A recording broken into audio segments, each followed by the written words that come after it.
what's astonishing is every day the AI, artificial intelligence, singularity, transhumanism, longevity, all of these terms that 25 years ago, most people, some weren't even around them, but most people just couldn't embrace the idea of transgenic, meaning cross-species, genetically altered, if you will, constructs. In other words, combining animal and human DNA.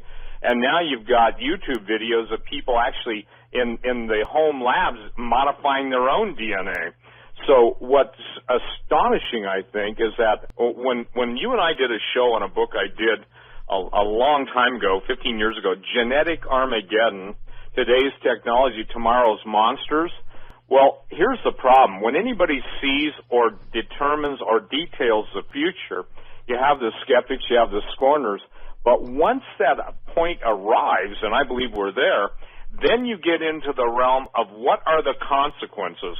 You know, there's a book called Unintended Consequences, and I think that the whole genetic manipulation, Hugo de Garis in his book on Artilex, which is artificial intellect, one of the most famous neuroscientists, if you will, in the world, one of probably the top three guys, he basically was one of the founders of autonomous systems, and now he's concerned because he said, basically, will robots rule or will humans rule?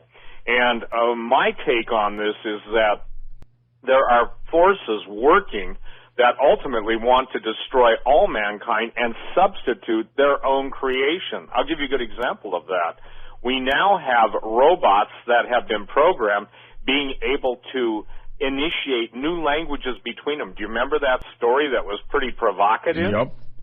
And so, you know, when I was talking about, and I'll do this as tactfully as I know how, which may not be very tactful, but the point is that I'll try, that when I was talking about sex bots and how, in essence, a time would come, now keep in mind this is 20 years ago, so robots were seen as toys or maybe Lost in Space robots or Robbie the Robot on, you know, Forbidden Planet. But at that point, outside of Blade Runner, when actually robots were presented in a different manner and automatons, now we're at the point where with the woman's issues with men and Hollywood's meltdown and all of the casting couch, if you will, statements coming forth, you're seeing an interesting phenomenon, and this is one of the things that I think is going to be fantastic, because when I say fantastic, not in a good way, it's going to be the rejection of a human mate for a robotic mate once they get the robots into a synthetic mindset that can interact with whoever is interacting with it. Also, now and this is really, I'll be tactful here, okay? Don't get me knocked off the air here, Stephen. Yeah, no, I won't get you knocked off the air. But the point is that whoever would read even the front of Matt Drudge's, excellent report, the Drudge Report, look at, and I'll just say this, look at all of the stories on robots. Look at all the stories on robotic sex mates, etc., and you can see, George, in my opinion, how this is going to lead to basically the isolation of the female human beings from the male human beings. And a good example of that is, and you always ask me about prophecy, we'll deal with it right away. In the book of Isaiah, one of the Old Testament prophets, in the 4th chapter, talks about the time when 7 women will take hold of one man, saying, take away our reproach. And the fascinating thing is that to be barren and to be without a husband was not a good thing in those days. And now you have, in my opinion, the fulfillment of a multifaceted prophecy coming to pass. And when you tie it in with DARPA, Defense Advanced Research Projects Agency of the military, Pentagon. It's a super soldier program. Super soldiers. It was tough for people to understand, and this is how it leads into the giants. Lately, there's been a resurgence and a reestablishing of Jurassic Park, Michael Crichton's original work. By the way, Jack Horner sat next to my daughter on an airplane, Stephanie, Jack lives in Bozeman. Obviously, Stephanie visits Bozeman now. And he was talking to her about how absolutely close they are to recreating Tyrannosaurus Rex. Now, I believe that's probably true. It is true. Yeah. Then there's a guy on YouTube, a very famous scientist who owns a company. He's talking about having one that'll run around the desk, okay?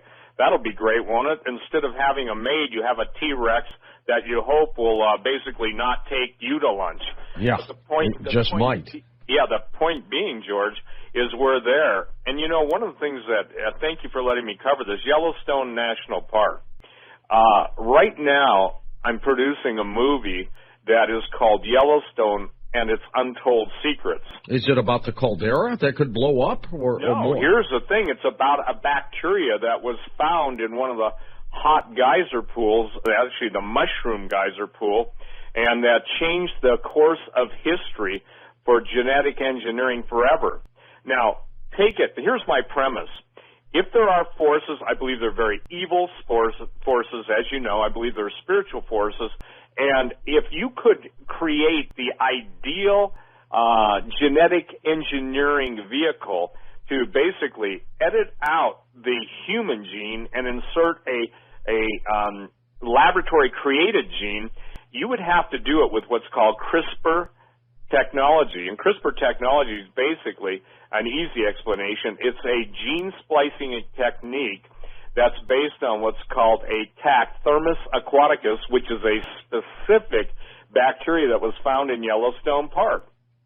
So, fast forward with me.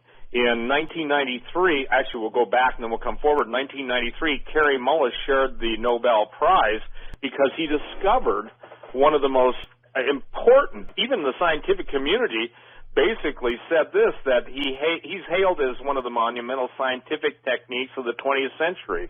In other words, he made it possible for the gene editing and gene splicing to fast forward at light speed. So while everyone's worried about the supervolcano, and for the record, I probably have spent more time in Yellowstone Park in helicopters filming. That's not a bragging statement, just as true. We've spent 30 to 40 hours in the last 2 years just in photographing Yellowstone with a shot-over camera. And a shot-over camera is the most sophisticated camera you can get. Gimbaled, meaning it's totally gyro-stabilized, shooting with a red, for people who want to know, red cameras and the best, sharpest lenses. So in doing that, what we have been able to establish is different changes in the thermophile, means a bacteria that loves the temperature. So here's the point. While everybody's looking at the extinction of mankind, if Yellowstone goes off, what I'm telling everybody is, look, a bacteria, not a supervolcano, but a microscopic bacteria has changed the history of the world forever, which will bring about, ultimately, the techniques that will be utilized to create transgenic species, to do away with humanity, and everything that everyone wants to achieve in the world of transhumanism is basically mankind can build a better humanity than God did. But they always forget that, and then the other side is, you know this, the aliens created us. And I reject the fact that the aliens created us. I do embrace the fact that that will be the most famous, if you will, unfolding story in the years to come.